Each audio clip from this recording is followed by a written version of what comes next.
So number 3 is a biggie, and that is the styling. Okay, so when I say styling, I mean like, how do you want this picture to be taken? So do you want it to be an action shot? If your subject is something that involves movement, so it could be an exercise, it could be dance, it could be Tai Chi or things like that, then it may be that you want your picture to show you doing that. So it's going to be an action shot. So it's going to catch you in a certain position or a certain movement. Okay, now it could be, alternatively, you could just want to do like a straight head portrait where you're looking directly at the camera and you're either wearing or holding something that represents your activity.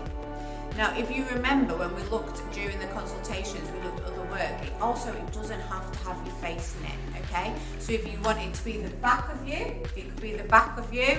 If you want it to just be your hands, which like you could write on your hands and hold them in front of your face. Or remember there was one that was the sole of someone's foot. There's all different parts. It could be like, you've got your hand up here and there's something on your arm. I know somebody was making jewellery, so they might want to have their jewellery draped over their arm. So don't feel like you have to show your face if you don't want to. But you need to decide, am I going to do like a straight shot where I'm looking directly at the lens, or is this going to be some type of action shot that catches me in movement? The other thing to think about is if you don't want to kind of have your face in it, it could be silhouettes.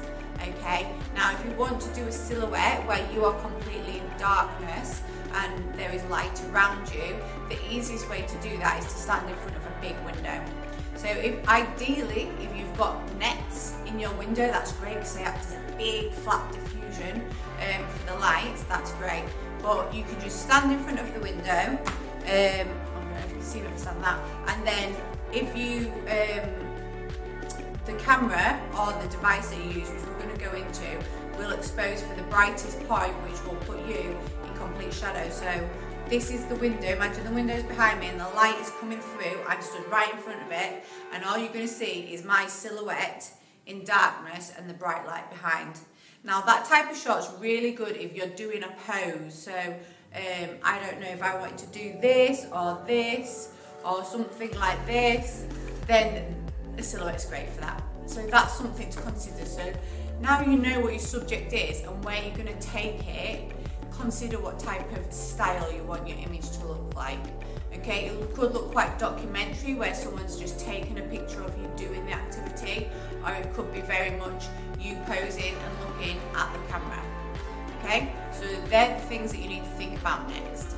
Okay, so one thing as well that you might want to consider under the styling tab is if you want your image to be colour or black and white. Now this is a complete personal choice, and it may be dictated by what your subject is. So if you are photographing, say for example flower arranging or your garden, then the colours are really important, so you definitely want a colour image.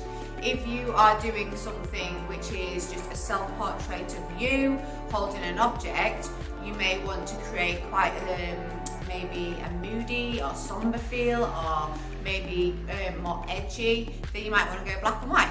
So you can decide this afterwards if you kind of take the picture and you think, I'm going to see which it looks best in. But in some cases, the colour in the image is really important. So you just need to have a think about that beforehand.